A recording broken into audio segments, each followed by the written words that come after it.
In November of 1988, Junko Furuta was just a normal teenage girl.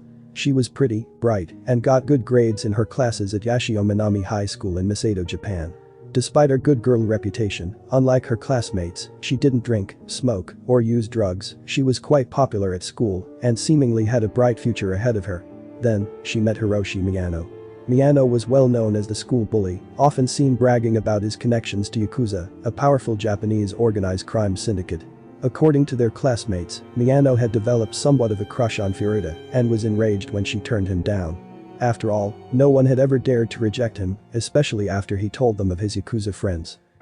A few days after taking his rejection, Miyano and Minato were hanging around a local park in Masato. As known and experienced gang rapists, Miyano and Minato were experts at spotting easy targets. Around 8:30, the boys noticed Furuta on her bicycle on her way home from her job. Minato kicked Furuta off of her bike, expertly creating a diversion, at which point Miyano stepped in, pretending to be an innocent and concerned bystander. After helping her up, he asked if she wanted an escort home, which Furuta unwittingly accepted. She never made it home. Instead, Miyano led her to an abandoned warehouse, where he told her of his Yakuza connections and raped her, threatening to kill her and her family if she made a sound. He then took her to a park, where Minato, Agura, and Watanabe were waiting. There, the other boys raped her and smuggled her into Minato's parents' home. Though Junko Furuta's parents called the police and reported their daughter missing, the boys made sure they wouldn't go looking for her, forcing her to call home and say that she had run away and was staying with a friend. Whenever Minato's parents were around, Furuta was forced to pose as his girlfriend, though they eventually began to catch wind of what was really going on.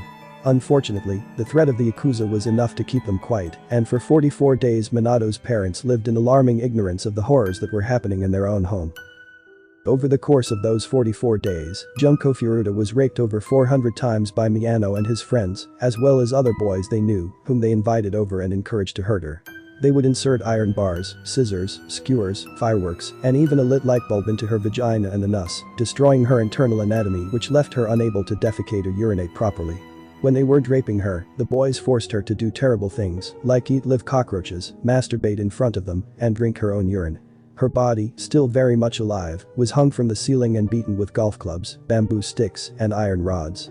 Her eyelids and genitals were burned with cigarettes, lighters, and hot wax. Twice, the police were alerted to Furuta's condition, and twice they failed to intervene. The first time, a boy who had been invited over to the Minato house by Miyano went home after seeing Furuta and told his brother about what was happening. The brother then told his parents, who contacted the police. The police showed up but were assured by the Minato family that there was no girl inside. The answer was clearly satisfactory enough for the police, as they never returned to the home. The second time, it was Furuta herself who called, but before she was able to say anything, the boys discovered her.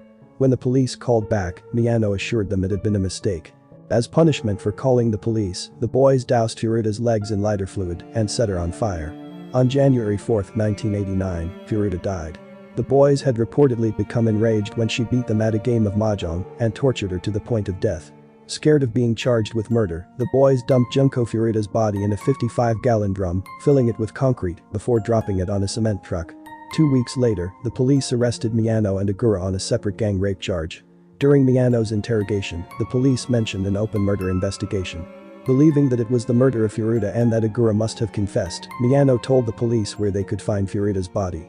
In the end, the murder case which the police had been referencing had been unrelated to Furuta, and Miyano had unwittingly turned himself in.